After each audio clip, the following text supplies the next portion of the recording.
Então, eu estava falando com vocês, né? Agora há pouco, a gente continuando aqui, depois do intervalo, cafezinho já me fez recordar aqui. Ixi, risquei aqui? Não risquei, preciso voltar lá no slide, peraí. Aqui, cadê? Aqui. Esse teorema que a gente estava falando antes, né? Que eu falei, não sei muito bem porque ele está aí, mas depois eu li ele de novo ali com mais calma, no intervalo, e vi que esse era aquele teorema que eu estava falando com vocês, que vai dizer que quando você tem, na verdade, um anel ordenado, né? Então, você tem um ponto zero como um elemento que é separador, né? Eu posso botar, então, vou botar de uma forma como se fosse linear. E por que eu posso pensar nessa linearidade? Justamente porque a ordenação, na verdade, ela está separando daqui, né? Ela é um separador, tem o zero aqui como um separador. E para lá vai ser os positivos e para cá os não positivos, que eu não quero chamar de negativos ainda, porque na verdade aqui não chama, mas os não positivos, né? Então, o P é o nosso conjunto dos elementos, olha, que são maiores que zero, tá? Tem o zero, os elementos maiores que zero e os outros elementos. E aí isso diz três coisas para a gente, né? A primeira coisa que está dizendo aí é que se eu tenho dois elementos que são positivos, a soma deles é positiva, né? A segunda diz que o produto de dois caras... Eu estou chamando de positivos, mas ele ainda não deu esse nome aí, tá? Mas é porque o P vem de positivo, né? Então, o produto de dois elementos que estão nesse conjunto P vai ser um elemento no conjunto P. Repara, complexos, a gente já viu que não podia ordenar, você já começaria a ter, você tem problema justamente na hora que vai multiplicar, né? Porque gira, né? E a último item diz que para todo. Aí tem um erro que eu tinha consertado já hoje de manhã. Para todo elemento do conjunto A, vale uma dessas alternativas, né? Ou ele é zero, ou ele pertence a P, ou menos A pertence a P, né? Certo? Ou seja, quando menos A pertence a P, é aquilo que a gente normalmente diz que é negativo, que não é positivo, né? E, e aí as demonstrações vão ser, como a gente já fez, acho que a gente já teve uma boa sopa de demonstrações aqui dessas coisinhas, usando aquelas né, essas propriedades. Não vamos, acho que não vale a pena continuar fazendo essas propriedades agora. E reciprocamente, se A é um anel em que você tem... Essa recíproca ela é interessante, porque então uma outra forma, né, de você garantir que você tem um anel ordenado é se você conseguir constituir dentro do seu anel um conjunto A, desculpa, um conjunto P, né, que vai satisfazer as três propriedades do teorema anterior. Ou seja, um conjunto P, tal que a soma de dois elementos fica sempre lá dentro, e o produto de dois elementos fica sempre lá dentro também, né? E, além disso, que todo elemento ou é zero, ou está nesse conjunto, ou menos ele está nesse conjunto. Repara, se a gente pensar naqueles inteiros módulo 4 que a gente tinha visto, que a gente viu que a gente não conseguiu ali, nós, estabelecermos uma ordenação, olhando para isso daí, você vai ver que não dá para estabelecer uma ordenação, porque você não vai conseguir separar um conjunto P ali com essas propriedades. Pensa, vou escrever aqui, vou anotar, né? Se a gente está lá no Z4, lembra? Não, aqui eu estou escrevendo em cima do treco, não vai funcionar. Aqui do lado. Vamos pensar aqui no Z4.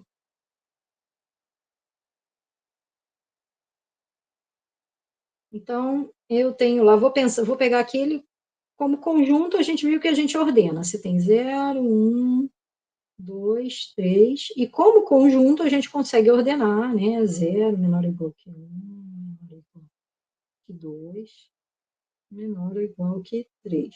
Não é isso? Só que aí a gente viu que essa ordenação... Gente, eu escrevi esse negócio tudo para o lado errado. Sinais, peraí.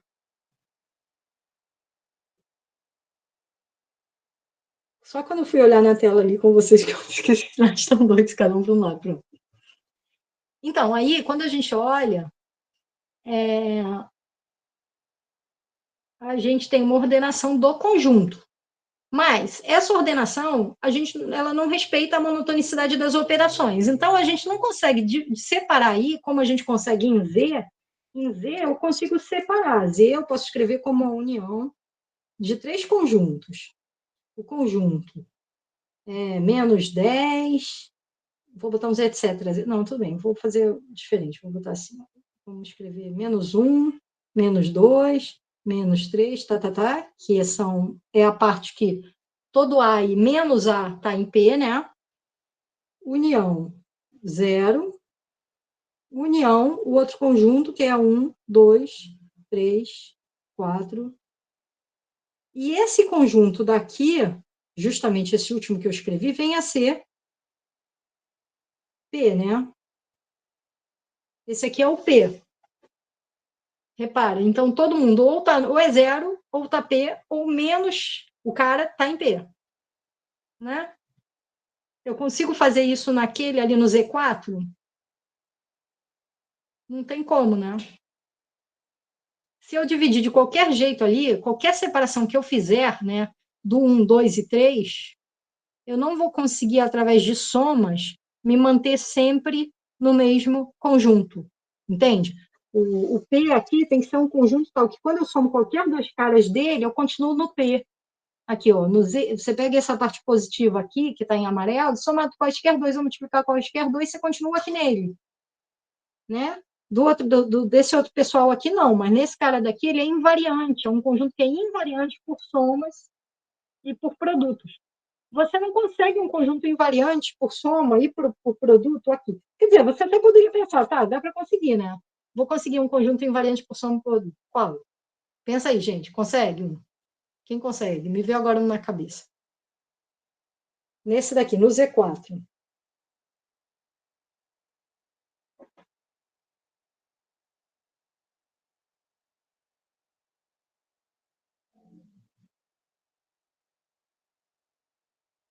Vai ter que usar o zero, tá? Mas dá para conseguir um conjunto que é invariante por soma e por produto aí dentro.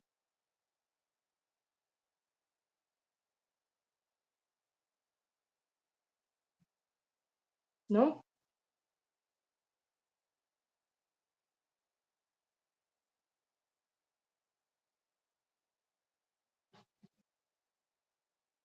Vou dar uma dica. Em Z5 você não vai conseguir, nem em Z7.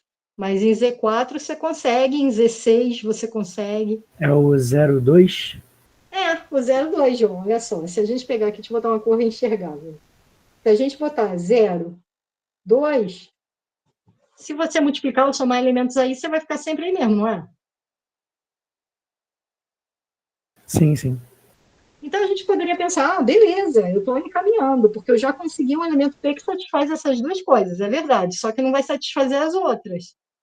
Primeiro que esse próprio cara tem 0, então não vai valer uma e somente uma das alternativas, né? Esse já é um problema. Além disso, não é verdade que os outros caras, menos o 1, né, estaria aí, né?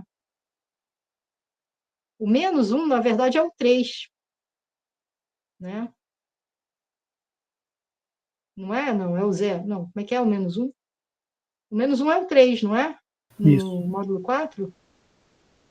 isso mesmo. Então não vale esses outros itens aqui, ó. Esse item 3 aqui não vale. Não vale o item 3. Então, você não vai conseguir separar Z4 em P e outro conjunto, e o resto valendo essas possibilidades aqui. Então, isso garante para a gente, de acordo com esse teorema, que a gente não está demonstrando, só estamos discutindo o que ele está dizendo para a gente, isso garante, de acordo com esse teorema, que o P, não, de acordo com esse segundo aqui, né, que o P não é um anel ordenado. Não, de acordo com o primeiro mesmo, que é o primeiro que diz que se o anel é ordenado, então você pode pegar os elementos maiores que zero, conjunto P, satisfazendo essas propriedades aí. Então, no caso desse daqui, a gente viu que não dá, porque você não tem como criar um conjunto de uma ordenação, um conjunto P que satisfaça essas propriedades. O de baixo, o teorema de baixo diz assim, que se existir, se você conseguir esse P, então você tem um anel ordenado. Né? E esse P, ele vai te dar, esse P, você vai dizer assim, ah, mas então eu tenho o anel ordenado sem construir a ordenação. Na verdade, esse P vai te dar a ordenação. Por quê? Como é que o P te dá a ordenação?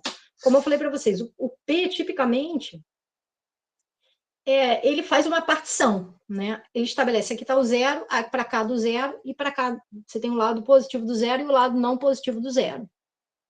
Aí, isso te permite comparar o zero com qualquer outros elementos. Aí você vai dizer, tudo bem, mas como é que eu garanto, só tendo essa partição de P, que eu consigo comparar A com um outro elemento B, sem que nem A nem B sejam zero? Porque daí você pega o zero e soma A. E aí, pela monotonicidade, você consegue transladar a partição inteira e centrar a partição no A. E separar, então, quem é menor que A e quem é maior que A. Entenderam? Essa ideia da partição em dois conjuntos, de partir, né, de fazer um corte, a ideia do corte, né? Separa positivos e negativos e separa também, se você fizer o corte em qualquer elemento A, você vai separar maior que A e menor que A, entendeu? E para fazer esse corte, levar esse corte do zero para o A, para o B ou para onde for, que você use a monotonicidade. Lembra, a monotonicidade preserva você faz a translação, soma, quando você soma uma coisa, a ordenação que tinha antes, ela se mantém. Então, você consegue usar essa estratégia de translação para sempre que você tenha, é possível dividir nesse corte zero, positivos e negativos, então você consegue daí te dar a ordenação completa, tá? Deu para entender mais ou menos a ideia disso?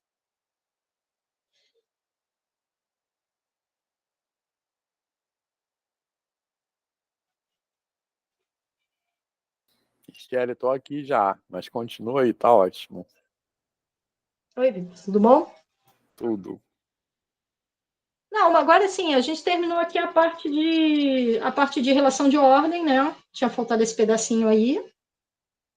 Nossa, eu quero aprender a rabiscar assim, não consigo. Mas Escreve. eu sou muito desorganizada, olha só a Não, bagunça. mas você escreve com o mouse mesmo? Ou com a Não, caneta? com uma caneta, com mouse é Ah, tá. impossível. Mesmo Tem que com uma caneta fica feio pra caramba. Não, mas eu nem feio pra caramba eu consigo, mas enfim. É que esse daqui ele vira assim, cara. Aí eu Então, consigo escrever pessoal. aqui direito. Uhum, é. Então, pessoal, essa aí. Responda a pergunta da Michelle. Essa. Põe lá, Michelle, no... onde você estava. Aí, essa daí. Tem um errinho aí, tá vendo? Eu mudei ali, eu consertei ali, ó. Via, O A vira eu P. até já mudei aqui no meu arquivo, já vou subir para lá. E aí, Tá. pessoal, ficou claro isso aí? Alguma dúvida? Que agora a gente vai falar de relação de equivalência, né? Aí você vai pegar, né? Pode ser. Pega aí, porque eu não botei aqui, não. Eu tenho eles aqui no slide, mas não joguei nesse negócio de rabiscar. Mas Ah, se quiser, eu tá. rabisco aqui. Você vai falando aí, eu rabisco aqui. Tá. Então, pessoal, essa coisa ai, de anéis ordenados. Fez sentido isso? Querem fazer alguma pergunta? Tá de Agora eles boa? querem aula com o professor. Ah, tá. Foi tranquilo, Vitor. Show. Então, como a Michelle certamente falou, isso é muito importante para a gente, né? Porque a ideia, que como eu falo o tempo todo, é dar sentido à frase R é um corpo ordenado completo. Quando a gente fala um corpo ordenado, um anel ordenado, isso é mais do que um anel ou um corpo munido de uma ordem. Essa ordem tem que dialogar com as operações. Então é disso que a gente está falando. E o exemplo da ordem lexicográfica, né, que a Michelle falou, mostra isso, que você pode colocar uma ordem em C, mas essa ordem não vai, digamos assim, respeitar a estrutura algébrica, né? E como eu ouvia a Michelle falando, que é bem importante, essa ideia de multiplicação como rotação, né? Assim, aí a gente vê geometricamente por que isso não é possível. Beleza? Michelle falou isso já, né? Estou repetindo. Vitor, eles perceberam isso quando a gente fez o exemplo do Z4, porque antes de falar do C, eu resolvi fazer com eles a ordenação do Z4, Uhum. e aí dá para fazer a ordem do conjunto, mas aí eles perceberam que, na verdade, não dava para ordenar a estrutura, justamente porque o cara entrava depois de novo no fim da fila, como são. Porque é como se fosse um círculo, né? Assim, porque É. o O 4 é identificado com 0. Exato. Legal, bacana. Eu não Eles tinha... trouxeram isso pro. Aí depois perceberam também. Eles falaram, quem foi que falou? Foi João, não foi João, que falou que deu esse exemplo, deu o exemplo aí da multiplicação que vira. Isso. Beleza. Então, outra coisa que a gente vai voltar a falar quando chegar na construção de R, é porque isso mostra como essa coisa de por que falar que R é um corpo ordenado completo é tão especial. Porque a gente vai fazer a construção de Z e de Q, né? Então a gente vai ver que R é a estrutura mínima que a gente precisa para completar Q topologicamente, né? A gente vai ver o que é isso. Então, para a gente estender os racionais e não ter buracos, entre aspas, o mínimo que a gente chega é R.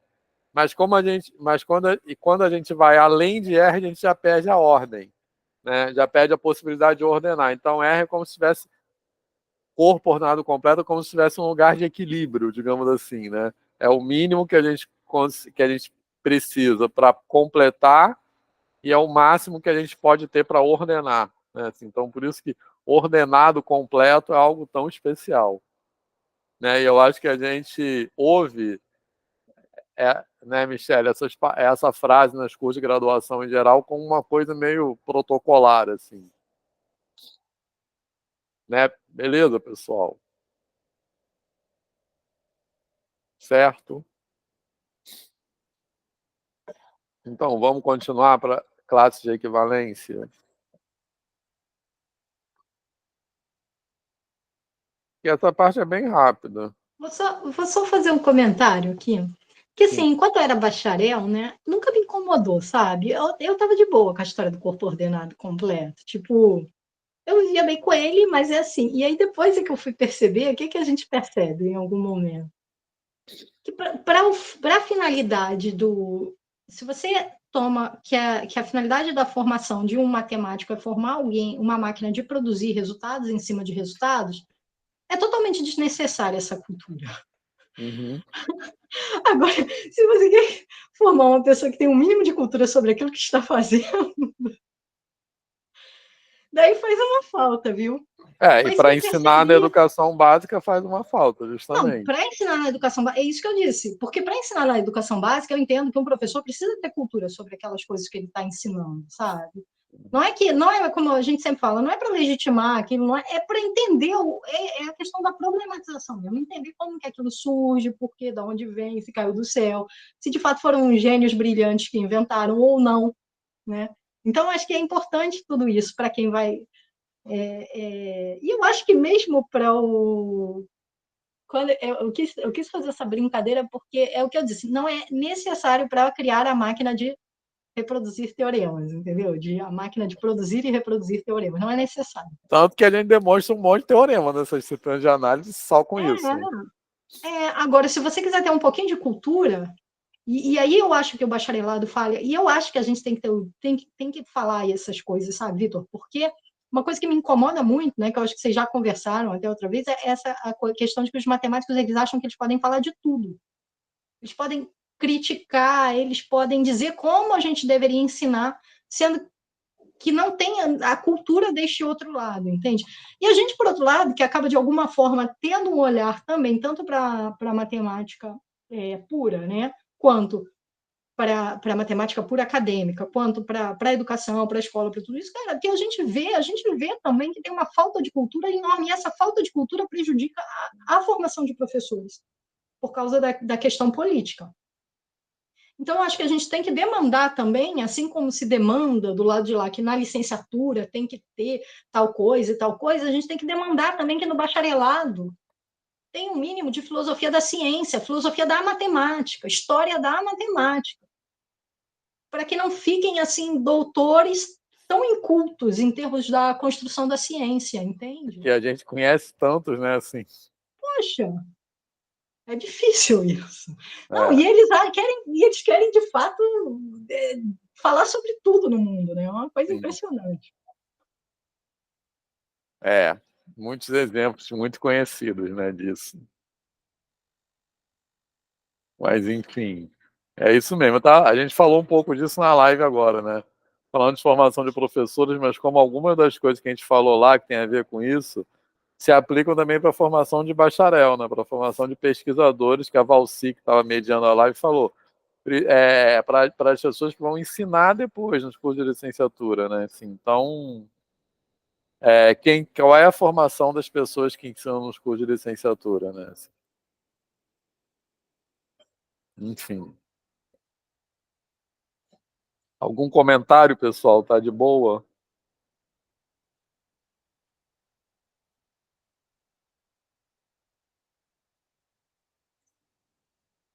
Podemos continuar para relações de equivalência?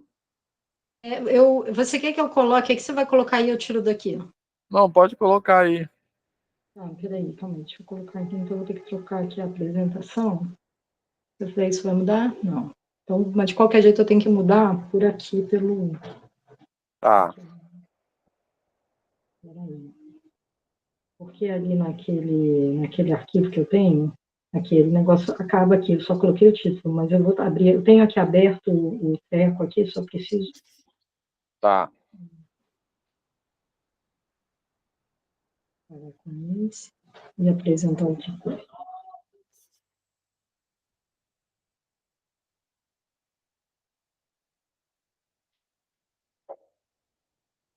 Vamos ver se foi. Agora eu acho que foi, né? Pô, mas tem que voltar.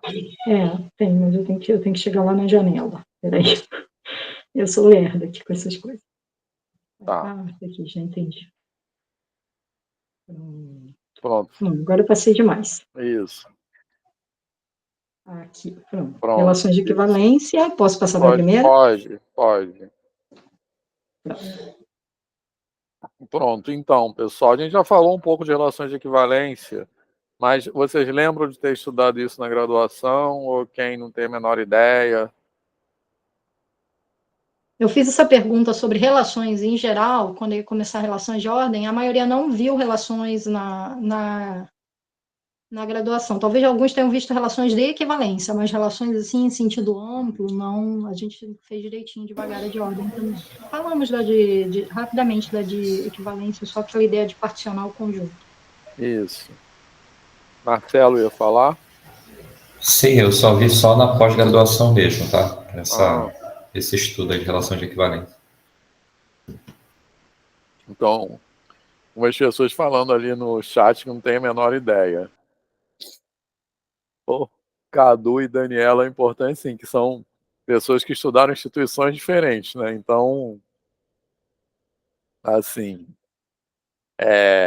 acho que às vezes fica faltando mesmo. Então, a ideia de relação de equivalência, como a Michelle falou agora, é particionar o conjunto, beleza? Basicamente é isso. É a gente estabelecer em determinado conjunto uma ideia de equivalência. Essa ideia de equivalência, essa noção de equivalência, ela separa, particiona, né, o conjunto em classes. A gente já falou sobre isso quando a gente falou de classes de cardinalidade, beleza?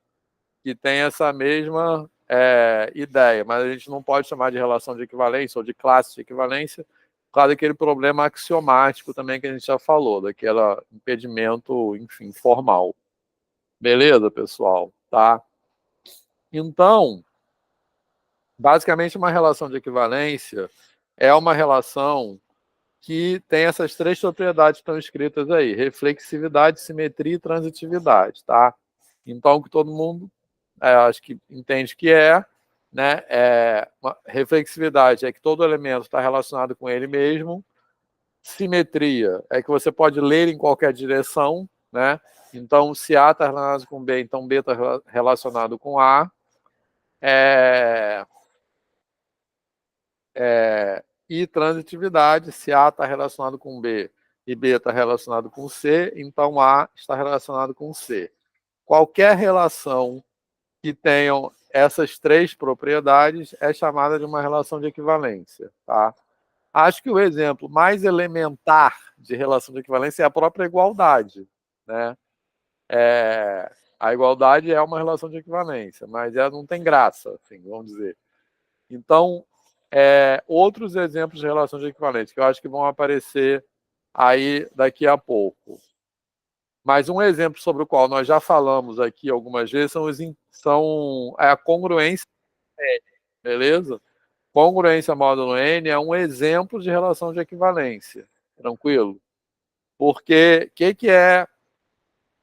Vamos pegar a congruência módulo 4, né, que a gente estava falando agora. O que significa dois inteiros serem congruentes módulo 4? A gente pode pensar que 4 divide a diferença ou que eles deixam o mesmo resto na divisão por 4. Então, dá para ver rapidamente que essa relação satisfaz essas três propriedades. Todo mundo concorda ou tem alguma dúvida com isso? Beleza, pessoal? Certo? Então, no caso, essa relação de equivalência que a gente está pegando como exemplo, congruência módulo 4, ela separa, ou melhor dizendo, ela particiona o conjunto dos inteiros em 4 classes, no caso, certo? Que são o 0 barra, que inclui todos os números inteiros que deixam o resto zero, que são múltiplos de 4, né? O 1 barra, que são todos os inteiros que deixam o resto 1 na divisão por 4. O 2 barra, mesma coisa, e o 3 barra. Beleza? Tranquilo, pessoal? E essas 4 classes, elas particionam, elas classificam os números inteiros segundo essa noção de equivalência que é a congruência módulo 4. Tá? Então, o que significa particionar? Que essas classes de equivalência elas são disjuntas, então um elemento não pode estar em 2 classes diferentes, beleza? Certo? Um número, pegando de novo esse exemplo, um número inteiro ele não pode deixar resto 2 e resto 3 ao mesmo tempo, beleza? Então ele só está em uma classe. Ou em outras palavras, sempre que a interseção de 2 classes for diferente de vazio, então elas são iguais, né? Então, a interseção, elas são disjuntas duas às duas. 2 a 2, beleza? E a outra propriedade é que elas cobrem o conjunto inteiro. A união delas é o conjunto inteiro, beleza? Então, todo o conjunto está em uma e somente em uma classe, beleza? Tranquilo, pessoal? Isso que quer dizer particionar. Isso já está aqui nesse slide, né? Que não tinha passado antes. Sei lá. Tá, isso aí. Essa é a demonstração disso, tá? Beleza, pessoal? Alguma dúvida? Acho que essa demonstração a gente pode passar batido, tá? Porque acho que já... Isso é bem rápido, tá? Eu acho que basicamente é isso. Principal coisa, os outros são exemplos.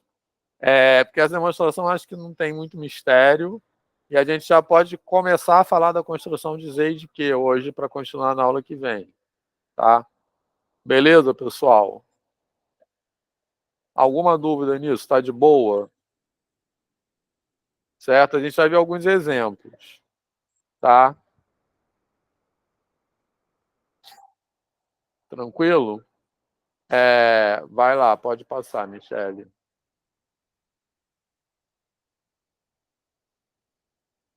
Michele. Será que caiu?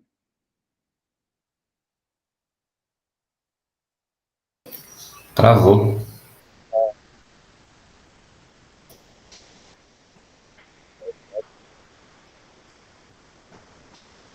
Então, peraí. Vou tentar abrir aqui.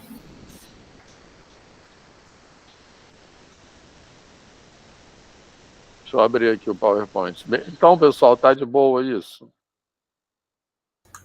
Sim. Calma aí, rapidinho.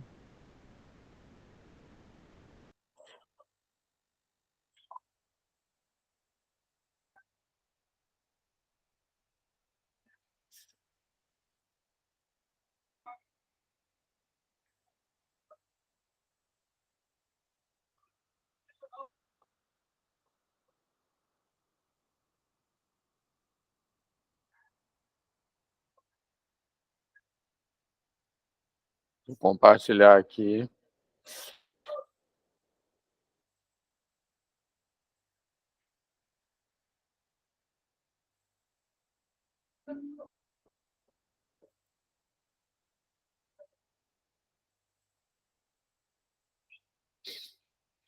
Tá. Então, olha só, continuando. Então, alguns exemplos. Esse que a gente falou, congruência módulo M, beleza? Que cria essas classes de equivalência que são, acho que a gente chama de inteiros módulo P, né? No caso aí que eu estou colocando. Deixa eu ver qual é. Tá.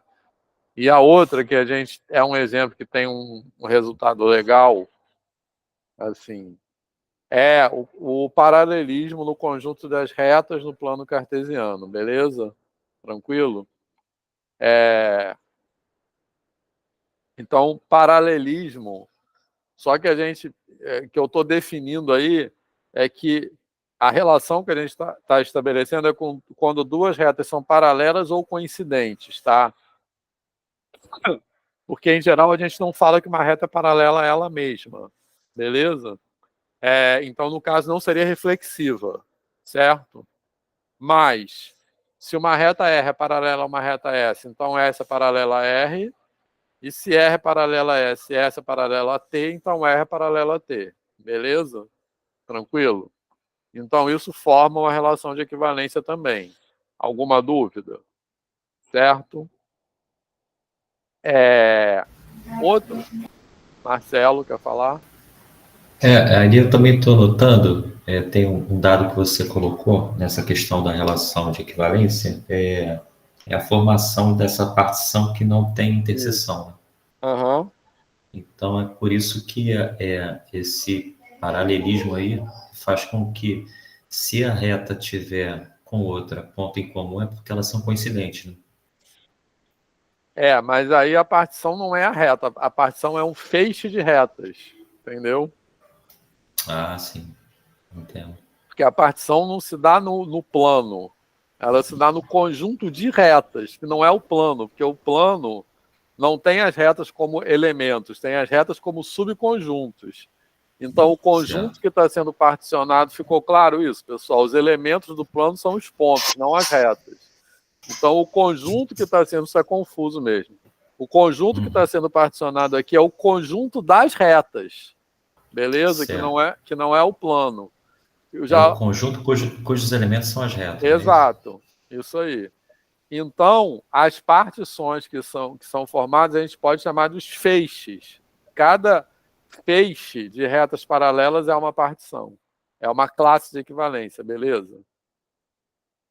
Certo, Legal. pessoal? Tá de boa isso? Eu caí aqui, mas eu acho que a Eu vi. gravação nem interrompeu nem nada. Eu entrei pelo Não, celular, ficou sem internet. A internet piscou a luz, aí a internet foi embora, e aí o negócio para voltar demora. entendi. Tá, mas não para de gravar, não. Tá gravando ainda. Já aconteceu comigo isso também. Bom, e aí a gente tem o que a gente chama de conjunto quociente, tá? Essa palavra conjunto, que é o conjunto das classes de equivalência, beleza? Esse conjunto, esse nome, né, conjunto quociente, a palavra quociente, ela é escolhida por causa da ideia de particionar. Então, o conjunto quociente é o resultado da partição, beleza? Do particionamento. Então, é como se eu pegasse, por exemplo, no caso inteiros módulo 4, eu pego o conjunto dos números inteiros, particiono esse conjunto de acordo com aquela relação de equivalência, isso vai dar 4 classes. O conjunto formado por essas classes é o que a gente chama de conjunto quociente. Beleza? Tranquilo, pessoal? Alguma dúvida? Então, por exemplo, no caso da congruência módulo P, que eu estou falando módulo 4, mas poderia ser módulo qualquer número, tá? No caso da congruência módulo P, a relação de equivalência que a gente tem é essa, que é a congruência, e a gente forma essas classes de congruência, né? As classes de equivalência são a classe de congruência, no caso. Então, o conjunto quociente, que é o quociente do conjunto, quer dizer, é o particionamento do conjunto dos números inteiros mediante essa relação de equivalência, é chamado de ZP, beleza? Que é os inteiros módulo N, módulo P, no caso. Beleza, pessoal? Tá de boa isso? Certo? Tranquilo? Então, quem é o conjunto quociente no caso da congruência módulo 3? É 0/1/2. Alguma dúvida? Certo? Beleza, pessoal? Tá. Aí, no caso do paralelismo, é isso que eu acabei de falar. Eu vou falar mais sobre isso. É o feixe de retas paralelas. Tá? Eu vou dar esse exemplo que eu acho muito legal. Tá? Mas beleza, até aqui, tá tranquilo? Certo? Tem um outro exemplo que é bem conhecido que eu não botei aí, que é dos vetores, tá? A gente pode pensar nos vetores como construídos a partir de uma relação de equivalência dos segmentos equipolentes, né, que a gente chama. Porque a gente sempre pensa nos vetores como partindo da origem. Mas a gente pode pensar disso, que pegar todos os segmentos que partiriam de outros lugares do R2 e fazer uma equivalência entre eles, e eles são representados por esse vetor, também é construído assim, né, por meio de uma relação de equivalência. Não sei se já viram isso em algum lugar, mas fez sentido isso? Sim? Enfim, só mais um exemplo aqui. E aí, o que vai acontecer? Em resumo até agora, a gente começa com uma noção de equivalência em um determinado conjunto, que identifica elementos equivalentes, mediante essa noção de equivalência, que é a relação de equivalência, né? Essa relação de equivalência define classes de equivalência. Essas classes de equivalência que formam aquilo que a gente chama do conjunto quociente, elas inventam, esse processo, a gente está inventando um novo tipo de objeto, beleza? Certo? Então, nesse novo tipo de objeto, a gente passa a considerar iguais elementos que no conjunto inicial seriam equivalentes, beleza? Tranquilo? Então, por exemplo, vamos pensar de novo nesse exemplo que a gente está usando ele mesmo, beleza? Congruência módulo 4, tranquilo? Certo? O conjunto inicial, o conjunto que é particionado, é o conjunto dos números inteiros, beleza? Então, lá no conjunto dos números inteiros, mediante essa relação de equivalência, congruência módulo 4, a gente pode dizer, por exemplo, que o 2 barra... Aliás, errado. A gente vai dizer que o 2 e o 6, por exemplo, são equivalentes, concorda? Beleza? Tranquilo? Ao formar essa partição, ao formar essas classes de equivalência, a gente inventa um novo conjunto, que é o conjunto quociente. Quem é o conjunto quociente? É o 0 barra, 1 barra, 2 barra e 3 barra. Beleza? Nesse conjunto quociente, o que a gente vai ter? A gente vai ter que o 2 barra é igual ao 6 barra. Beleza, pessoal? Certo? Então, esse processo de definir uma relação de equivalência e definir as classes de equivalência e constituir aquilo que a gente chama de um conjunto quociente, é um processo que basicamente serve para inventar novos tipos de objetos, certo? Então, elementos que inicialmente eram equivalentes, nesse novo conjunto, constituem um novo tipo de objeto que passa a ser considerado igual. Então, quem era equivalente no conjunto X é igual no conjunto quociente. Ficou claro, pessoal, isso? certo? Então, a gente diz que o 2 e o 6 são equivalentes de acordo com a congruência módulo 4. Mas o 2 barra e o 6 barra são iguais. Tá legal? Certo? Tranquilo? Em outras palavras, a gente diz também que o 2 e o 6 são representantes da mesma classe. Tá legal? Certo? Tranquilo, pessoal?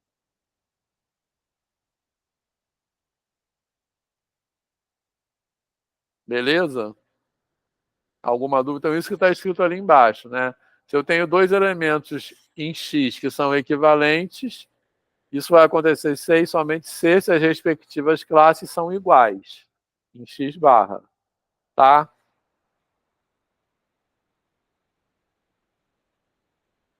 Tá de boa? Nenhuma dúvida? Tá tranquilo isso? Pessoas que falaram... Falam. Estou percebendo muita filosofia da matemática aí, coisa que eu não tive na graduação. E é muito importante, né? A gente perceber essas nuances sutis aí, né? Da transformação de uma ideia para outra, né? Exatamente. Isso aí. Michele, quer comentar isso? Mas é exatamente isso. Então, isso aí, basicamente, eu já falei, né? Assim, que a gente tem M e N são equivalentes em Z, M barra e N, C e somente C, né? M barra, ali tá errado, é M barra e N barra, tá? São equivalentes em ZP, que é o conjunto quociente, no caso. Beleza? Certo? Então, Cadu e Daniela, que falaram que eu tinha a menor ideia. Melhorou agora? Tá fazendo sentido isso?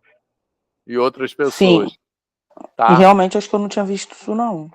Ah, beleza. Mas agora tá de boa?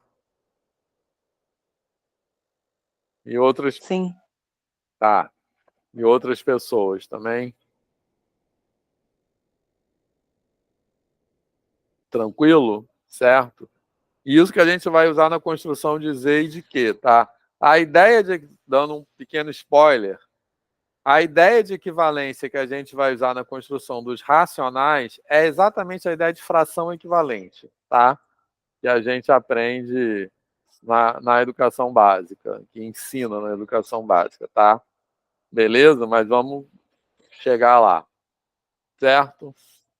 Só para finalizar essa parte, ainda tem 1 hora de aula, a gente já vai começar a construção de Z e de Q, tá? E a gente vai continuar na aula que vem, eu acho, assim, que também, enfim. Mas aí, só para terminar essa parte, esse conjunto de feixe de retas paralelas. Agora eu vou falar uma coisa que é meio viagem, tá? Calma aí. Tá. Então, olha só, como eu estava falando, tentem dar uma viajada agora, tá? Se soltem, tá? Olha só. Como eu estava falando agora há pouco com o Marcelo, o conjunto que a gente está particionando, no caso dessa relação de equivalência aí do exemplo 2, não é o plano, tá? Ou o R3 ou o R2. É o conjunto cujos elementos são retos. É outro conjunto. Beleza? Tá? Porque o plano, o R2 ou o espaço R3, são conjuntos cujos elementos são pontos. Beleza? As retas são subconjuntos desses conjuntos. Então, a gente está... Esse que eu estou chamando desse R aí, manuscrito, é o conjunto formado pelas retas, tá? E quando a gente particiona, a gente tem cada classe de equivalência, a gente pode associar a uma direção. A direção daquela... Todo mundo que está numa determinada direção constitui uma classe de equivalência. Fez sentido isso? Então, cada classe de equivalência é um feixe de retas paralelas. Tá de boa isso até agora, pessoal? Tranquilo? Fala aí alguém, tá certo? Ok. Beleza? Até aqui alguém tá viajando? Vou assumir que está tudo tranquilo, tá? Então, agora... Vitor, a gente pode identificar isso com vetores, não com as direções, na verdade, não? Mas os vetores são mais do que isso, que os vetores têm um módulo também, né? Tem o módulo e tem a E questão tem o de ter o sentido. positivo e o negativo. Isso. Aí é Mas só a direção. essencialmente, mas assim, a gente pode imaginar tudo centrado na origem, né? Assim, centrado, pegar um representante centrado, Pode, pegar isso. uma reta, pronto, pegar as retas que passam pela origem e pegar cada Aham. uma como representante de sua Sim, classe. pode. Né? Beleza, pessoal? Fez sentido isso que a Michelle falou? É porque eu estava pensando no plano até agora sem coordenadas, tá? Estava pensando no plano euclidiano sintaticamente, mas pode. Porque aí eu acho que ajuda a pensar isso que a Michelle falou, se a gente fixar um ponto, cada direção que a gente olhar, se a gente der uma volta assim, em torno desse ponto, beleza? A origem, digamos. Cada direção representa uma classe de equivalência. Né? Cada classe de equivalência é uma direção, que representa as retas paralelas que estão naquela mesma direção. Beleza, pessoal? Tá de boa? Tá. Então agora eu vou falar assim, apertem os cintos, que agora que a gente vai decolar, tá? Então podemos... Vitor, deixa eu só fazer uma pergunta antes, agora que me veio aqui a cabeça. Mas esse conjunto de retas, esse feixe de retas paralelas, elas não compõem o plano todo? O plano euclidiano inteiro? compõe, mas a partição não acontece no plano, entendeu? Não acontece no plano. Por que porque não? é isso. Porque as retas não são elementos do plano. Certo. Os elementos são os pontos. É isso? Que foi o que você mesmo falou isso agora há pouco. Tá. Eu dei um zoom, eu voltei aqui, dei um loop novamente. Isso. Valeu.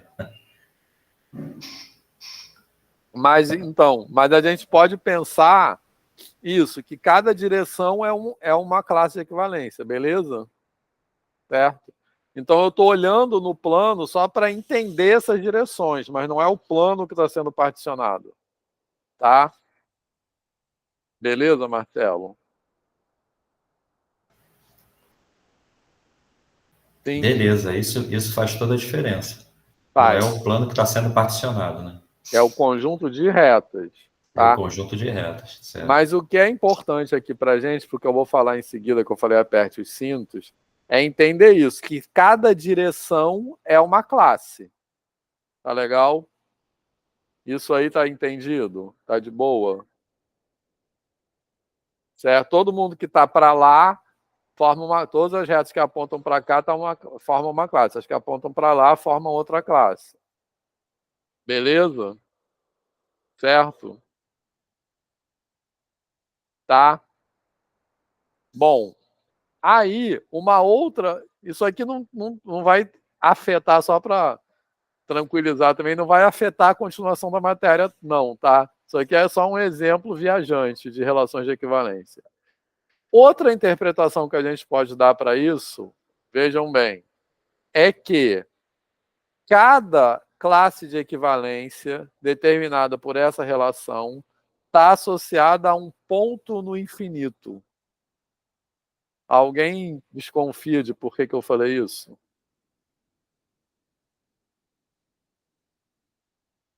Sim ou não?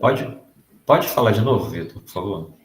Cada classe de equivalência dessas, que é um feixe de retas paralelas, beleza?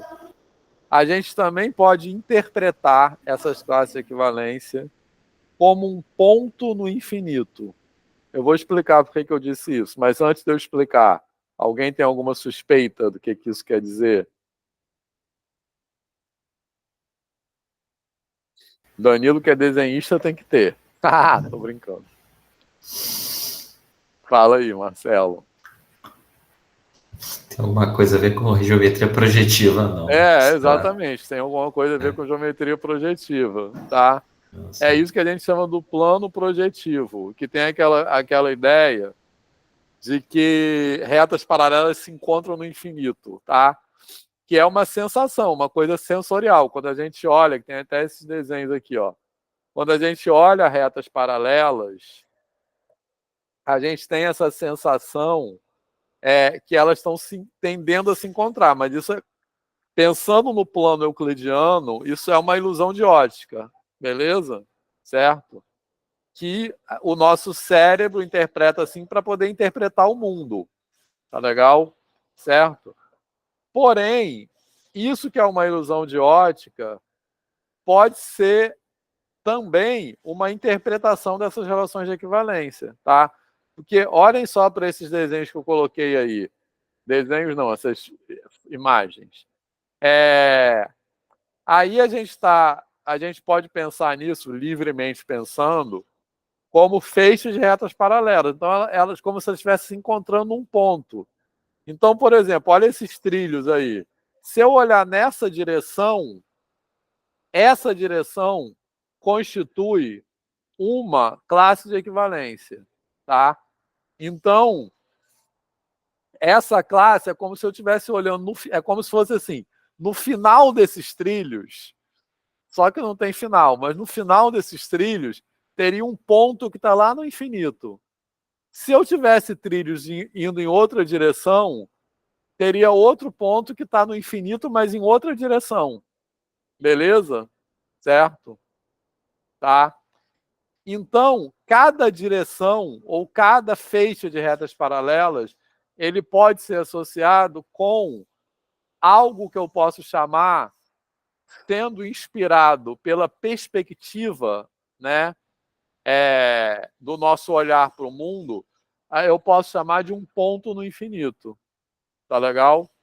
Certo? É como se eu ficasse parado, eu dou a volta, assim, cada direção que eu olho, se eu olhar infinitamente naquela direção, eu vou perceber que todas as retas que estão indo naquela direção, como se estivessem convergindo para um ponto.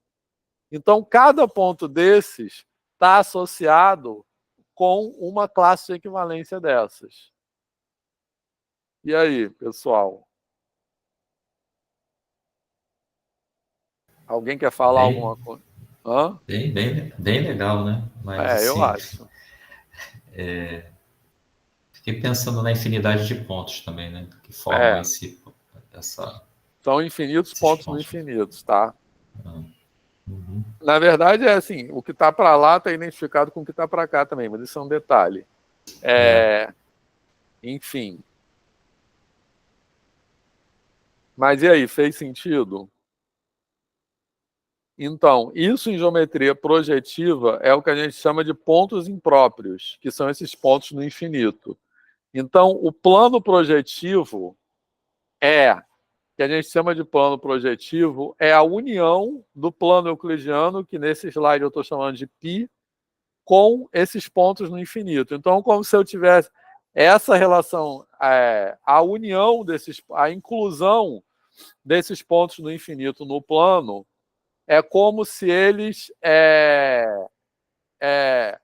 atualizassem o infinito, quer dizer, eles tornassem.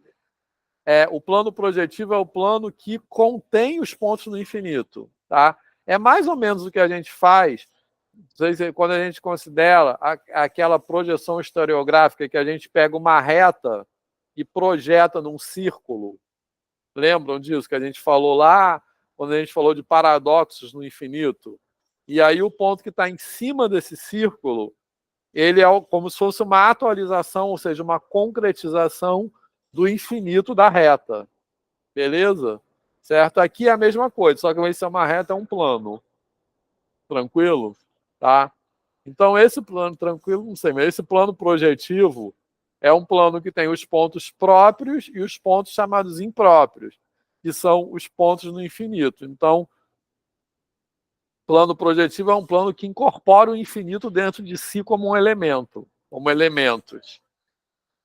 E esse plano projetivo constitui o que a gente chama de uma geometria elíptica, ou seja, uma geometria sem paralelismo. Tá? Por quê? Quaisquer duas retas são concorrentes.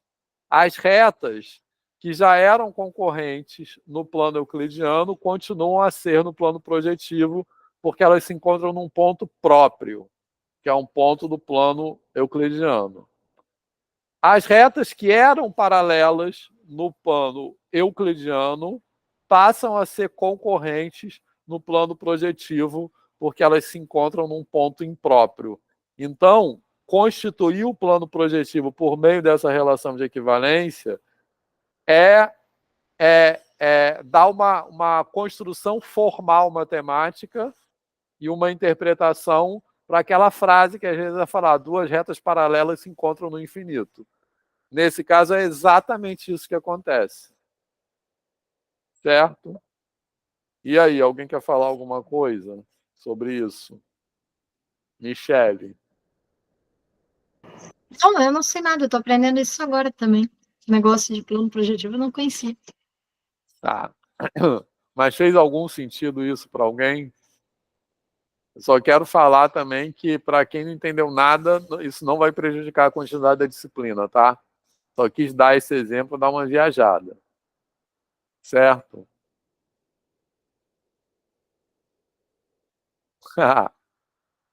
Fazer sentido não é necessariamente entender tudo, tá, Cadu? Fazer sentido é assim, isso te provocou de alguma forma, assim. Beleza?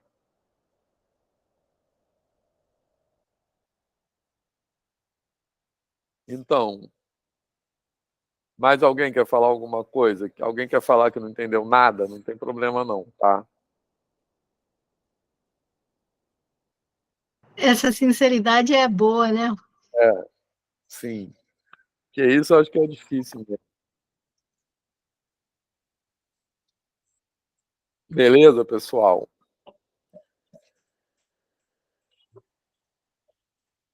Posso continuar? Tá. Então, vamos mudar de PowerPoint agora. E vamos começar a falar da construção de Z e de Q, tá? E a gente vai começar a falar, assim, não vai, obviamente, acabar hoje, mas vamos falar, assim, sem compromisso, sem pressa, tá? Uhum. Calma aí.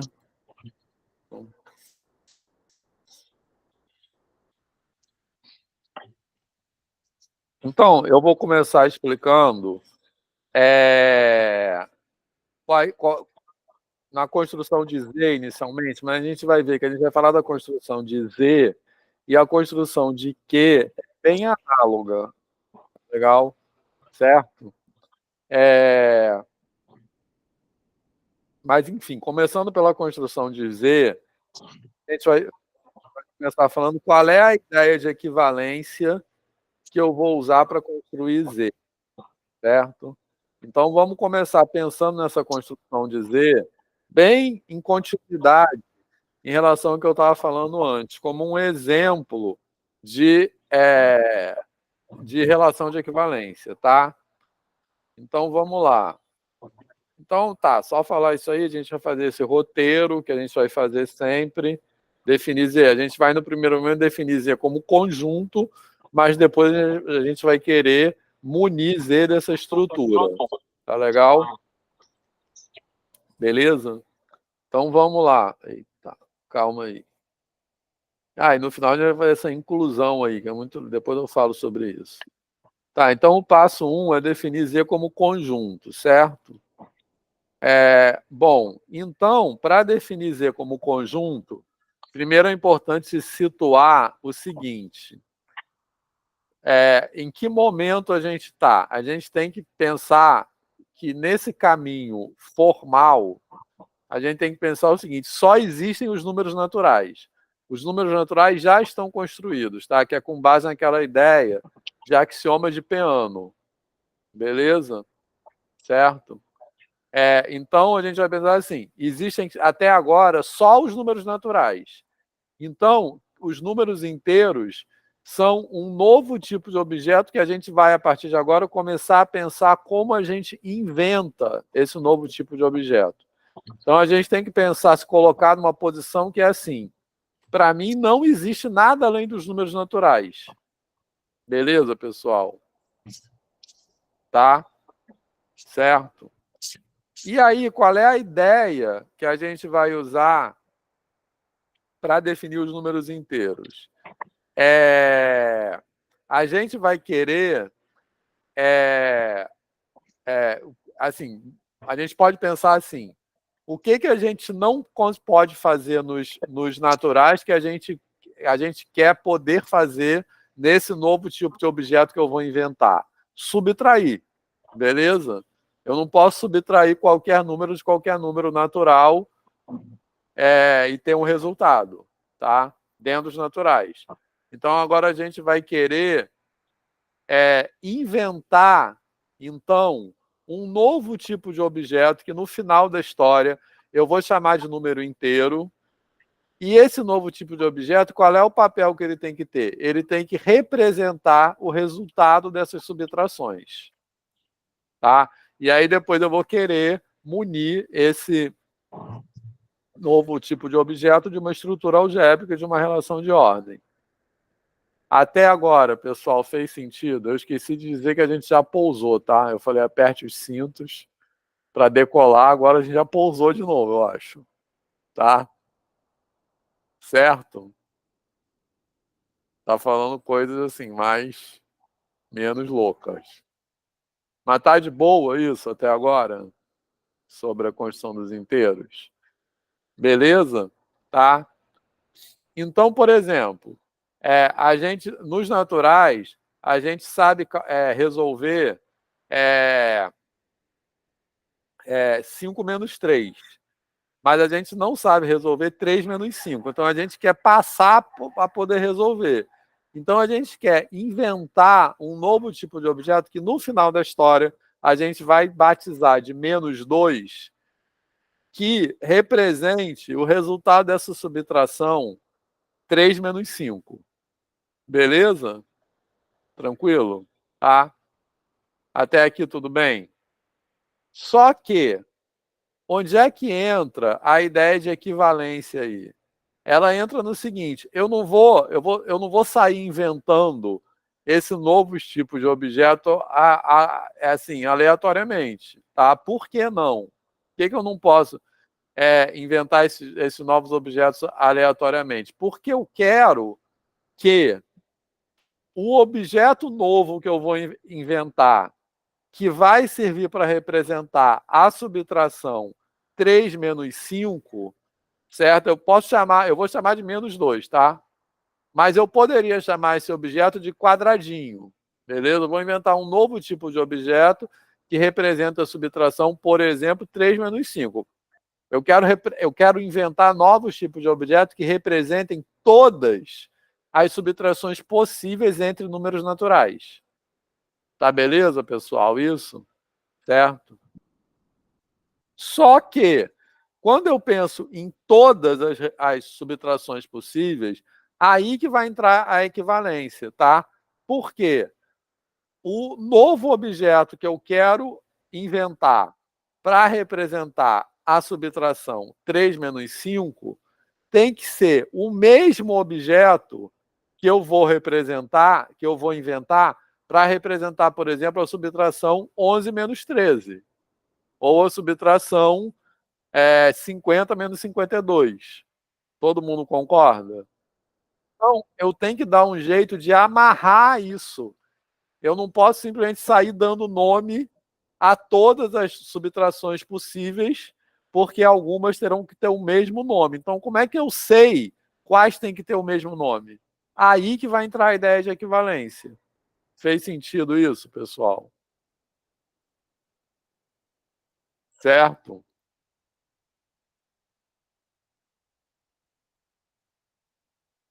Tá. Tá de boa? Tá? Então, vamos lá. Só dando um pouco de spoiler, vocês vão ver que isso é exatamente a ideia de fração equivalente. Quando chegar nos racionais, eu vou fazer isso toda a discussão, só que em vez da subtração vai ser a divisão. Então, o que são duas divisões equivalentes? São duas frações equivalentes, tá? Aqui no caso dos inteiros, da construção dos inteiros, né, Michele? Não, vai aí, depois que terminar eu comento. Tá. Então, no caso aqui da construção dos inteiros, bom, isso aí tudo que eu já tinha falado. Queremos criar um objeto que expresse o resultado da subtração 7 menos 9, tá, isso aí já falei.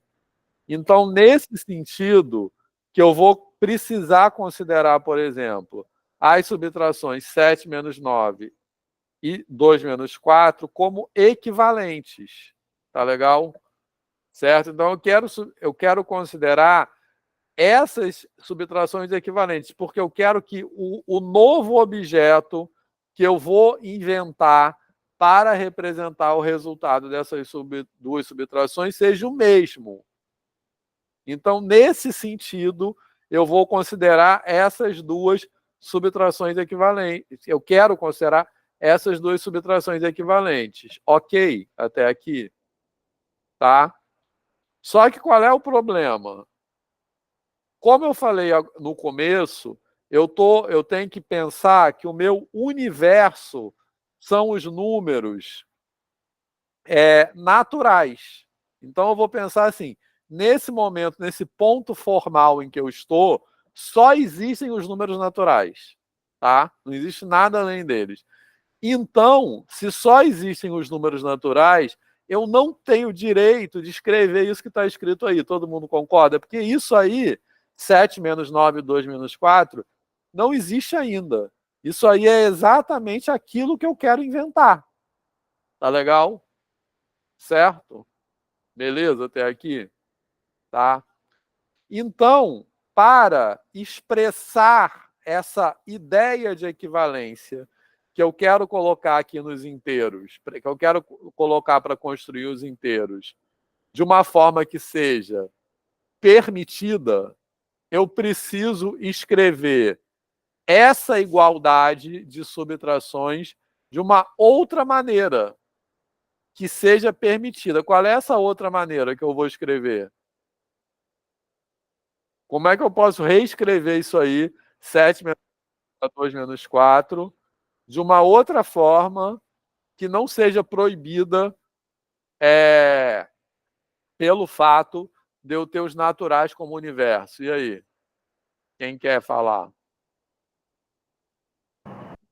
Vou só talvez fazer um comentário que talvez ajude um pouco também nessa questão, então, que é nesse caso, as equivalências que o Vitor está propondo, né? Quando ele fala equivalência entre 7 menos 9 e 2 menos 4, a gente, quando fala em relação de equivalência, está separando algum conjunto em partes que são equivalentes. Só que essas partes, o conjunto que está sendo separado não é o conjunto dos naturais, repara. Não é o conjunto dos naturais. É o conjunto dessas possíveis composições que a gente pode fazer para formar essas subtrações, né? Porque se você for tentar fazer classe só dentro dos naturais, você não vai... Cada classe ali vai ter um representante que é um natural. Então, você não vai criar um outro objeto. Você poderia até pensar, é um agrupamento de naturais. Sim, mas, na verdade, essa relação de equivalência, essa equivalência não é entre naturais, é entre alguma outra coisa, usando naturais, justamente, que são essas subtrações, né, Vitor? Sim. Para tentar criar esse outro objeto, né? Uhum. Então, a gente já vai responder isso. Quem é o conjunto que eu estou particionando? Não são os naturais, tá? Mais ou menos de uma forma parecida com o que eu estava falando agora para o Marcelo. No caso das retas paralelas, o conjunto que eu estou particionando é o conjunto de retas, não é o plano.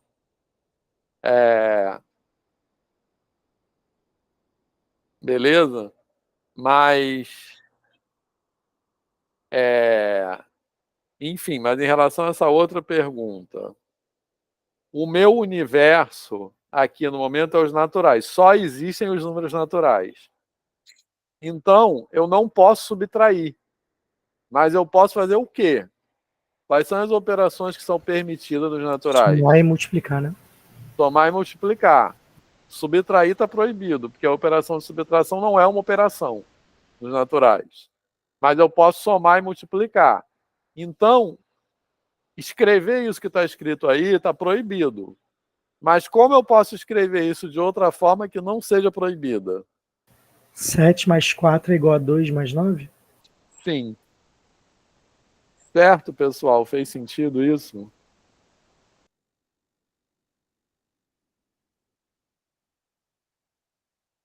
Beleza? Então, eu vou querer dizer que essa subtração 7 menos 9 é igual a 2 menos 4, ou seja, que elas são subtrações equivalentes, que elas vão produzir o mesmo resultado, só que em vez de escrever assim que eu não posso, eu vou escrever desse jeito aí que eu posso. Tá legal? Certo? Beleza? Então, de forma mais geral, essa aí é a ideia de equivalência. Beleza? Eu vou considerar que eu vou dizer que a subtração A menos B é equivalente à subtração C menos D, dizendo que A mais D é igual a B mais C. Certo? Beleza? Então, a definição da relação... Ai, já deu spoiler. Então, repara. Qual é o conjunto onde eu vou definir a relação de equivalência? Como a Michelle estava falando agora há pouco, não são os naturais, porque eu não quero dizer, por exemplo, olha aquela subtração ali em cima. Eu não quero dizer que o 7 é equivalente ao 2, tá? Eu quero dizer que o par que constituem essa subtração, o par minuendo, subtraindo, não é isso que fala? Eu nunca sei esses nomes direito. Isso. Tá, então eu vou dizer que o par minuendo, subtraindo de uma subtração é equivalente ao par que constitui a outra subtração, 2 e 4. Então, o par 7 e 9, minuendo, subtraindo, é equivalente ao par 2 e 4, minuendo, subtraindo a outra subtração. Então, qual é o conjunto que eu estou particionando? Eu não quero dizer que o 7 é equivalente ao 2, ou que o 9 é equivalente ao 4. Eu quero dizer que o par 7, 9 é equivalente ao par 2, 4. Então, qual é, pessoal, o conjunto que eu estou particionando ao dizer isso, ao fazer isso? É Z cartesiano Z, né? Z não. Não, perdão. N cartesiano N. Isso. Todo mundo entendeu por quê? Beleza? Porque... Como se estivesse pegando pares ordenados, né? Algo nesse sentido. E tem que ser pares ordenados. Por quê? Porque a ordem faz diferença. Porque cada par representa uma subtração, concorda? Então, o par 7, 9 não é a mesma coisa que o par 9, 7. Porque são subtrações diferentes, Michele. É que eu acho muito complicado pensar dessa forma cruzada aí. Eu acho Maria mais fácil pensar dessa associação dos pares, pensando que de 2 para 4, de 2 chegar em 4, você tem que somar o mesmo número que de 7 para 9. Sim, entendeu? ótimo, perfeito. Aí é uma coisa assim, que você, de certa forma, está usando uma incógnita, né? Uhum. Mas não faz esse negócio cruzado aí que sempre bagunça a minha cabeça. Mas esse negócio cruzado, eu acho que ele também é útil, porque depois, quando chegar nos racionais, é totalmente análogo. Porque aí Sim. é aquele... Já vamos voltar a falar sobre isso. Mas essa ideia que a Michelle falou é bem bacana, gente. Que é a ideia de... Fala aí de novo, por favor. Assim, de que dois pares são equivalentes, né? Quando você, para chegar do primeiro no segundo número do par, você precisa somar a mesma quantidade, por exemplo. De 7 para 9, você tem que somar 2.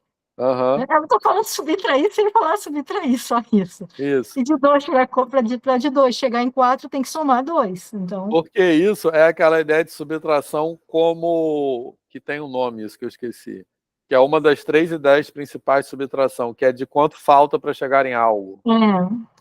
Completamento, né? De completar. Exatamente. Isso, completar. Isso que esqueci. Uma é comparar, a outra é completar e a outra que é a mais conhecida. Tirar, né? Retirar. Exatamente. Retirar, comparar e completar, que são, em geral, as 3 interpretações da subtração. Então, isso que a Michelle falou seria pensar na subtração com a ideia de completar, né? Assim. Beleza? Certo, pessoal? Eu fiquei pensando em distância mesmo, né? Sim, Que isso. a distância dos caras, né? Tá a mesma distância. A gente Para uma pode distância pensar. orientada, né? Só que é uma distância. É aquela ideia vetorial Mas mesmo que a gente. importante. Isso, que a gente fez exatamente. Porque ida de A para B não é a mesma coisa que de B para A, né? Que são subtrações diferentes, justamente. Beleza? Certo, pessoal? Tranquilo? Tá. Então, baseado nisso tudo, a definição. Então, nós acabamos de inventar o conjunto dos números inteiros, tá? Ele foi parido, digamos assim. Só que ele foi parido com uma cara estranha. Agora a gente vai começar a dar uma forma para esses números inteiros de uma maneira que a gente que seja mais familiar para a gente, que a gente possa identificar com aquilo que a gente conhece. Aí, pessoal, eu já falei do nascimento do C, do fato de tudo que vem, já nasce junto com o C, agora o Vitor está fazendo parte do C. Eu nem ouvi, tá? Não foi combinado isso. Beleza, pessoal? Certo? Então, olha só, vamos lá. Essa é a definição de classe de equivalência. Certo? A gente vai. Então, olhando para essa definição, o que a gente tem que pensar? Qual é a intenção dessa definição? Cada par ordenado desse, a gente vai pensar nele como representando uma subtração, tá? Então, o par AB representa a subtração A menos B. E o par CD representa a subtração C menos D, tá? Então, por que tem que ser par ordenado mesmo? Porque a subtração A menos B não é a mesma subtração B menos A. Então, a ordem desse par ordenado é o quê? É minuendo, vírgula, subtraindo. Tá? Então, por isso que o conjunto que eu vou particionar tem que ser mesmo o N cartesiano N, beleza, pessoal? Porque cada par ordenado é uma subtração. A gente vai pensar assim, tá? E quando é que eu vou dizer que duas subtrações são equivalentes? Quando acontecer isso que está escrito aí, tá? Que a gente pode pensar de acordo com essa ideia que a Michelle falou, que eu nunca tinha pensado, mas que é bem legal. Pode até fazer o desenho também, né? Na reta dessa distância vetor orientada, né? Beleza? Que o Danilo falou, que é andar de um para outro. Beleza? Certo, pessoal? Mas, assim, o legal é que no formalismo, quando você jogou para pares ordenados, pronto, você vai fazer classe sobre os pares ordenados. Que aí tem E que ser o aí, par ordenado como mesmo. você vai interpretar, né? Tem várias formas diferentes, inclusive de descrever ali, mas que são equivalentes, né? Isso aí. Se existe um número C, tal, um número X, tal, que A mais X igual a B, e C mais X igual a D. Pronto. Um único Isso. número, né? Aí seria com essa outra interpretação, né? Exatamente. Isso aí. Mas assim, você jogou para o par ordenado, então tua classe de equivalência vai dividir o conjunto dos pares ordenados. Exatamente. Beleza, pessoal? Tá de boa isso? Tá? Então, o que vai ser um número inteiro? Cada classe de equivalência definida por essa relação é um número inteiro. Beleza? Então, isso aí que é pra gente, que por isso que eu falei, eles são paridos com uma cara bizarra, tá? E agora a gente vai começar a reconhecer esse conjunto dos números inteiros, tá? Então, o que é um número inteiro para a gente nesse momento até agora? Um número inteiro é uma classe de pares ordenados de números naturais equivalentes, mediante aquela relação. Por isso que o que eu vou chamar de Z é o conjunto quociente de N cartesiano N por essa relação. Então, Z é o conjunto cujos elementos são essas classes. Beleza? Tranquilo? Tá? Então, aquela classe que a gente botou lá, do 7,9, que essa classe é? Essa classe inclui todas as subtrações que são equivalentes ao 7,9, beleza? Que é o 3,5, o 11,13, o 22, 24 e assim por diante. Essa família de subtrações eu vou considerar equivalentes e no final da história eu vou dar um nome a essa família. Que nome vai ser esse? -2. -2. Só que falta um pouco para eu chegar lá, tá? Como é que eu vou chegar nesse nome -2? Tem algumas coisas que a gente vai precisar fazer. Mas tá de boa isso? Certo?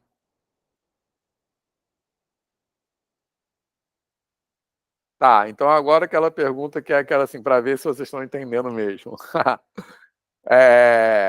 Que é assim, adiantando muitas coisas.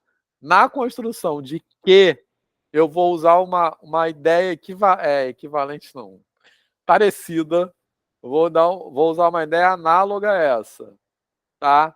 Então, quem vocês acham, como eu vou definir a equivalência que vai me levar à construção de que é o próximo passo. No final disso aqui, quando os inteiros estiverem construídos, aí eu vou querer construir que.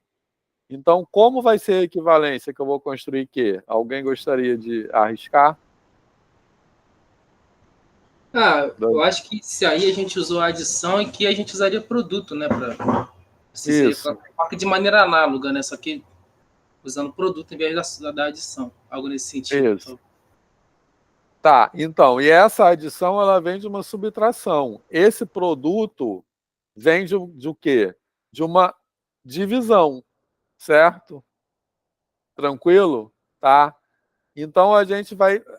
Isso, repara, corresponde exatamente à ideia de fração equivalente. Tá legal? Certo? A gente vai dizer que a gente vai escrever isso AD igual a BC. E AD igual a BC é a mesma. Essa que até a gente chama o produto dos meios igual ao produto dos extremos, né? Que é uma coisa meio babaca. Mas isso corresponde a dizer que A sobre B é igual a C sobre D, concorda? Danilo está falando? Ah, tá. Tá. Beleza, pessoal? E lá na construção de que, todo mundo entendeu por que a relação vai ser essa? Porque em vez de ter subtrações equivalentes, eu vou ter divisões equivalentes ou frações equivalentes. Tá legal, pessoal? Certo? E aí, quem é o conjunto que eu vou particionar? Em vez de n cartesiano n, vai ser o quê? Eu já vou ter construído Z. Vai ser o quê?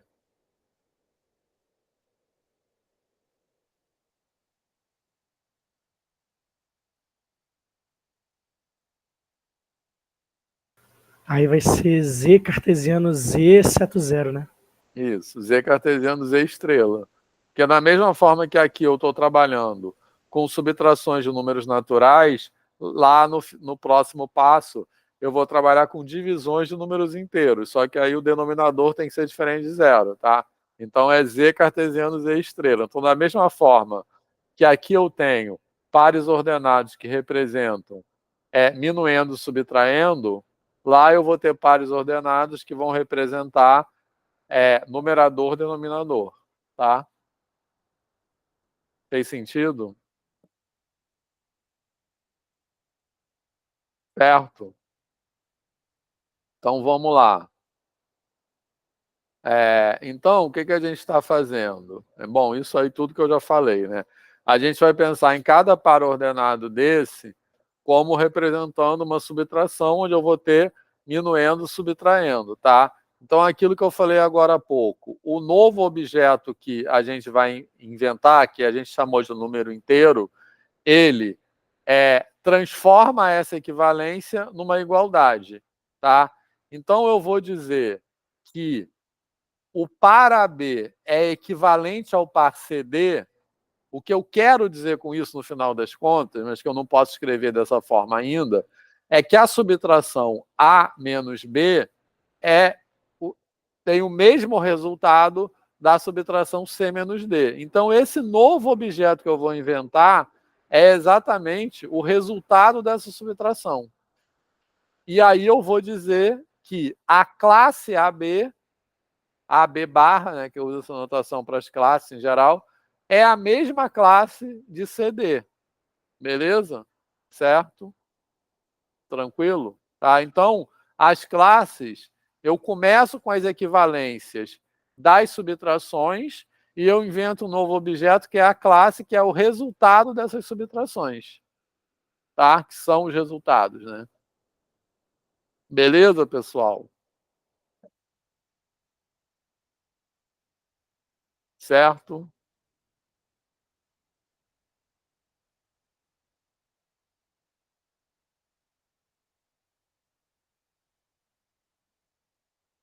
Tá legal? E aí?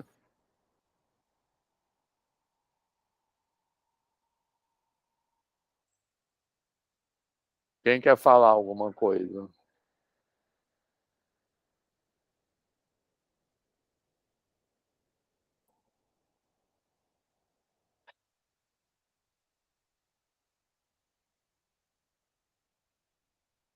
E aí, pessoal, tá tranquilo isso ou tá muito viagem?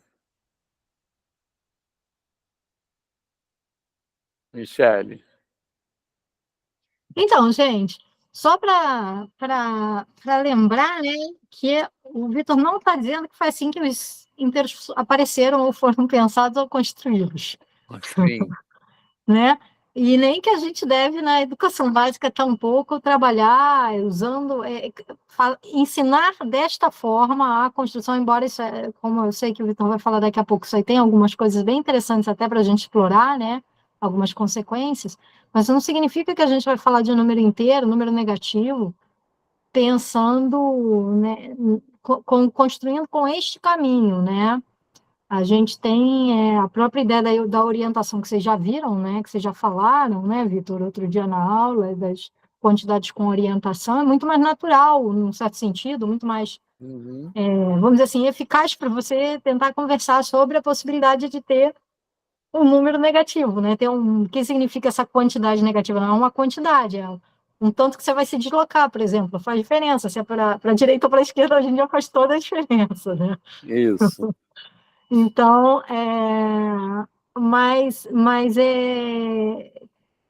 dentro como o Vitor estava falando, dentro da matemática pura, dessa construção que é feita a posteriori, você tem essa busca, né? Meio que essa obsessão mesmo por tentar construir uma história, contar uma história de um jeito, é isso, construir uma narrativa também é uma narrativa, né, Vitor?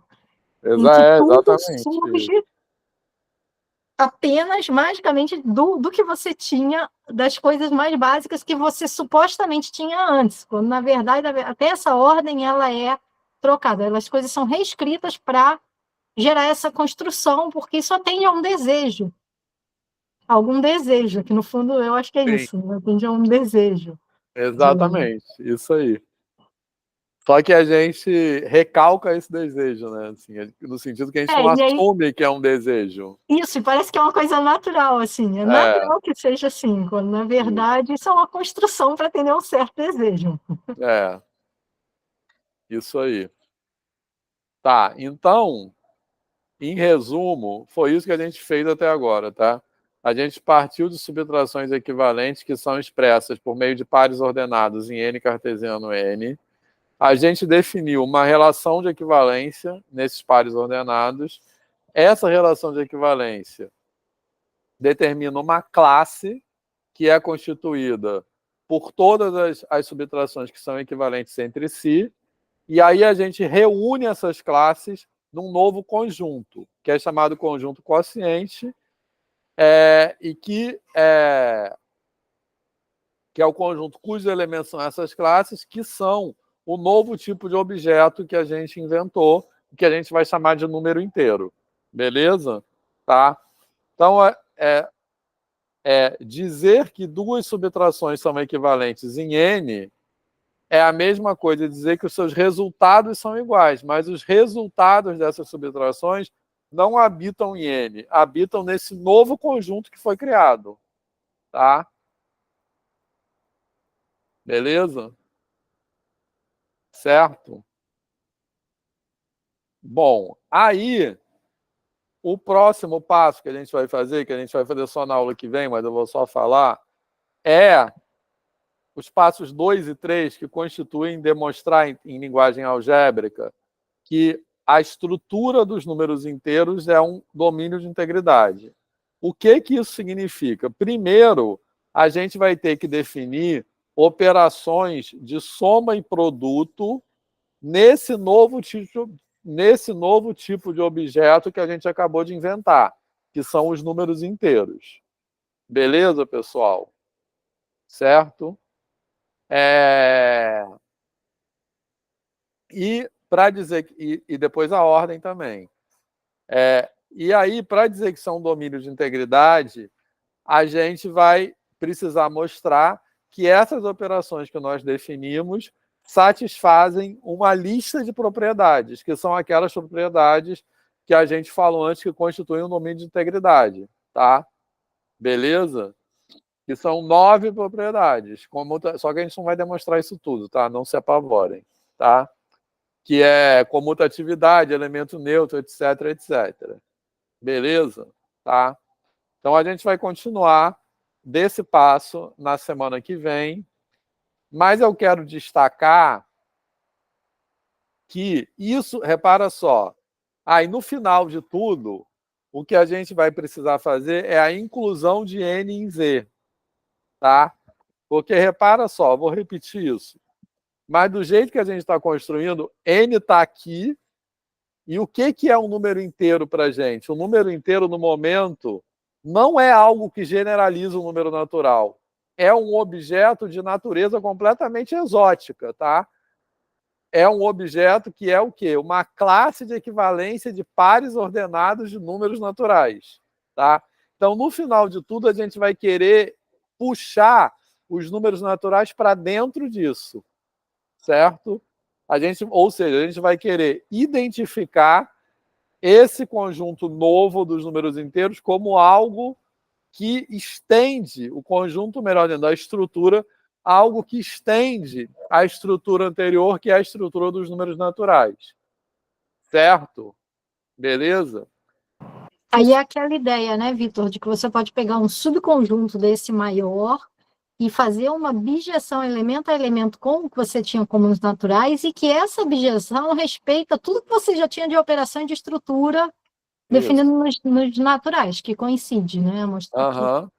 E isso aí é o que a gente chama, isso que a Michelle acabou de falar, que é mais do que uma bijeção. É uma bijeção que preserva a estrutura algébrica. Isso é o que a gente chama de um isomorfismo. Não sei se vocês lembram desse nome em álgebra. Tá? Beleza? Então, o que a gente vai mostrar no final? A gente vai mostrar que esse novo conjunto Z tem um subconjunto que é isomorfo aos naturais. Então, a gente pode considerar os naturais como subconjunto de Z. Isso que a gente vai fazer na aula que vem, e nesse processo tem muitas coisas que se relacionam com a educação básica, tá? E, só para terminar, eu quero destacar que essa ideia, o que a gente está fazendo aqui? Que é o que a gente vai fazer. A gente está construindo os inteiros como... O nosso objetivo é construir os inteiros como uma extensão dos naturais. Depois a gente vai construir os racionais como uma extensão da estrutura dos inteiros. E os reais como uma extensão da estrutura dos racionais. Isso, que para a gente é muito natural, naturalizado, é uma coisa muito característica da matemática contemporânea. A gente colocar um conjunto ou uma estrutura numérica como extensão da outra, da anterior. Tá legal? Como eu já falei, essa não é a única forma possível de conceber número. Beleza? Certo? Então, essa ideia de um conjunto numérico como extensão do outro é característica da matemática contemporânea, e na matemática grega, por exemplo, não era assim. Por quê? Aquilo que os gregos chamavam de proporção ou de razão, que a gente poderia, sim, identificar com o que nós chamamos de números racionais, não era visto como algo que estende aquilo que os gregos chamavam de números, né? Que eram arífimos, que a gente pode identificar com os números naturais. Beleza? Então, eram objetos que moravam separados mesmo. Tá? Beleza? Certo? Então, essa ideia, que a gente já falou um pouco sobre isso, que como a gente, na educação básica, quando a gente apresenta para os alunos um novo tipo de número, um passo que requer atenção é que esse novo tipo de número tem que estender os números que já existiam antes. E essas extensões requerem ressignificações daquilo que já era definido antes. Beleza? Porque agora eu não vou... Até agora eu estava somando e multiplicando com naturais. Agora eu vou querer somar e multiplicar com inteiros. E essa soma e subtração vai ter novas regras, mas essas regras têm que ser de tal forma que elas estendem as regras já conhecidas antes. Isso é muito importante para a educação básica. Fez sentido? Sim. Beleza? Quando a gente trabalha com potências, né? Mesmo na educação básica, a gente fala de potências que não têm expoente, porque natural tem uma ideia, potência natural, né? Eu vou multiplicar o mesmo número tantas vezes por ele mesmo. Agora, se você vai multiplicar por um número que não é natural, que sentido tem? Aí tem essa ideia da extensão, né? De você conseguir ir construindo, mas mantendo, respeitando o que estava definido naquele caso. E essa é a ideia para explicar por que um número elevado a zero é 1. Entendeu? Uhum. Mas que é aquela da tabuada que a gente fez, que a gente foi subtraindo assim, só que a gente vai dividindo. Enfim. Beleza, pessoal? Beleza. Alguém quer Vitor, falar? Posso mostrar uma coisa aqui? É muito rápido, eu não vou demorar, não. É porque chegou para mim hoje, aí eu achei que tem muito a ver. É bem rápido, claro, pode sim. Vou compartilhar aqui, pera aí, rapidinho.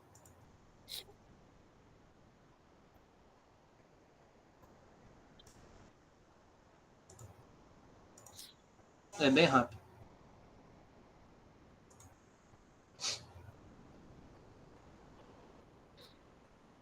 Então, eu acho que está aparecendo já. Isso é uma das coisas que a gente faz lá no grupo de quadrinhos, né?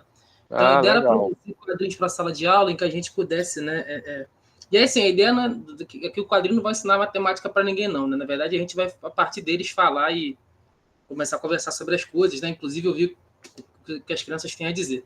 Aí, esse daí é um exemplo, foi um dos primeiros que a gente fez, né? E aí a coisa nasce sempre de uma metáfora. E aí, metáfora aqui, né? É o espelho como uma ideia para equivalência, né?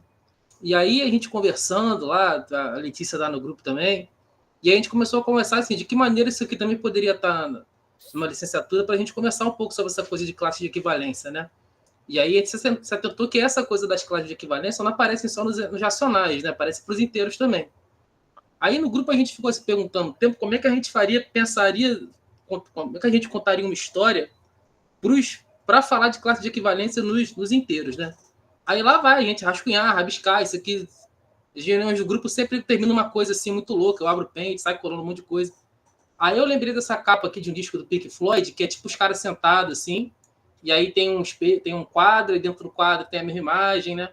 E aí é esse efeito assim de espelho infinito, né? Tipo quando você compartilha uma tela aqui, que é a sua própria tela, e fica essa coisa repetindo infinitamente. E eu falei, assim, como estrutura poderia ser uma coisa assim, né? O -3, aí lá dentro, 1, -4, que é pensando nessas subtrações, né? Nessa família de subtrações. E aí, como metáfora, o que a gente pensou lá foi essa coisa de uma família, porque a gente usa essa palavra quando está falando disso tudo, né? Quer dizer, o 2 - 5, 1 - 4, esses caras todos constituem uma família. E aí, pensando em como é que a gente faria isso, sei lá, a gente deve trabalhar assim com números antropomorfizados, né? E aí, Aham. um adereço, assim, para poder marcar um pouco dessa questão geracional, né? Aí, enfim, a gente anotou um monte de Sim. coisa pro desenhista e tal, com o Matheus. Aí mandamos para ele, né? Pra ver o que a gente queria mais ou menos. Aí ele me retornou agora aqui com isso aqui. Foi o que ele fez a partir do negócio. Ah, Aí legal. o que eu achei maneiro é que ele conseguiu marcar essa questão geracional com a própria estrutura do cartoon, né? Quer dizer, o mais antigo, aqueles retratos antigos, né? De família, assim, de avô e avó. E aí, mais à frente, essa coisa assim, anos 80, anos 90, e o da frente, né? A coisa mais Instagram. E aí a ideia é essa, assim, o ideal é que essa coisa seguisse assim, né? Você também teria o 3-6, o 4-7, mas o retrato que a gente conseguiu era esse. Enfim, eu acho que é uma solução que a gente conseguiu lá para tentar, de alguma maneira, tratar isso na escola também. Eu acho que a partir daqui a gente conseguiria conversar um pouco sobre essa coisa na escola, né? E aí, obviamente, você estenderia a partir daí e tal. Mas é porque eu recebi agora aqui no WhatsApp, ele acabou de me mandar. Eu falei, nós estamos falando disso na aula, eu achei que valia a pena. Com certeza, Ah, Danilo, mas total. Muito, muito pertinente, assim. Oi? Essas coisas dos quadrinhos são muito legais. Aquele primeiro do espelho, eu já vi, já participei ali dentro da UF de discussão sobre aquilo que você apresenta para os licenciados. Mesmo é muito legal a discussão, as discussões que dá, né, Danilo? E aí o Matheus que você falou é Matheus Neiva, né? É o Matheus Neiva. Ele Também é tá fazendo ótimo música o aplicada, desenho né? dele. Ele Hã? ele é aluno de lá da UF também? Ele se formou, inclusive eu estava na banca do TCC dele, que ele trabalhou com Scratch, fez atividades de matemática com Scratch, foi muito legal também. Ele se Legal. formou, né? Mas Ele tá Bacana. continua, fazendo a mestrado. gente consegue, no Dá Licença, a gente consegue esse negócio bom que é segurar os alunos, mesmo depois que eles se formam. Legal. É. Ótimo. Aí ele contribuiu com a gente. Lá ele tá fazendo mestrado em aplicada, mas ele tem muito interesse assim, em discutir as coisas de escola e tal. E aí foi uma solução que a gente encontrou para pensar, né? Associar essa ideia de Foi muito subtrações maneiro. inteiros, que normalmente a gente passa batido. Aí quando vai Então, para a muito escola, a gente pensa bacana. nas perguntas, né? Enfim, como é que você expande essa conversa a partir da leitura do quadrinho. Mas Isso. basicamente isso. Ótimo, Danilo. Obrigado. Muito legal mesmo. Parabéns pelo trabalho. Uma coisa que a gente vai conversar semana que vem é a seguinte, que tem tudo a ver com isso que o Danilo acabou de falar, que é o seguinte, a construção formal dos inteiros se baseia numa ideia de subtrações equivalentes. Analogamente, a construção formal dos racionais se baseia numa ideia de divisões ou de frações equivalentes. Do ponto de vista da construção formal, essas duas coisas são muito análogas.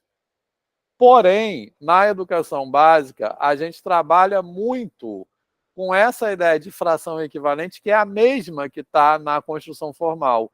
Mas a gente não trabalha com a ideia de subtração equivalente, certo? A gente não fala de subtrações equivalentes, que é essa de o que pode ser falado dessa maneira que a Michelle falou, de que acrescenta para um e para outro.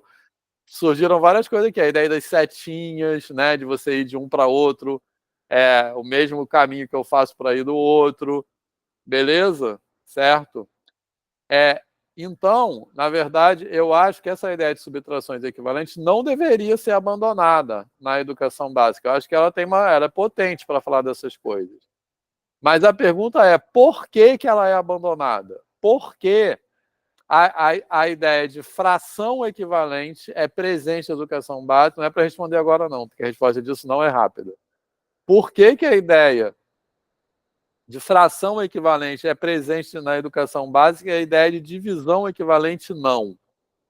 Tem um motivo matemático para isso, tá? E é sobre isso, mas esse motivo matemático assim, explica, mas não justifica. Beleza? Que é um motivo matemático que vai dizer que a ideia de fração equivalente é inevitável e a ideia de divisão equivalente é evitável, mas ela não deveria ser evitada na educação básica, tá? A gente vai falar sobre isso mais na aula que vem. Beleza, pessoal? Então, valeu. Obrigado aí e até terça. Tchau, tchau. Tchau, gente. Tchau, tchau, gente. Até terça. Bom dia dos professores para todo mundo, tá? Feliz dia dos professores. Dia dos professores. Tchau, feliz dia dos professores. Tchau, pessoal. Bom dia para todos. Tchau. Valeu, tchau, gente. Tchau, pessoal.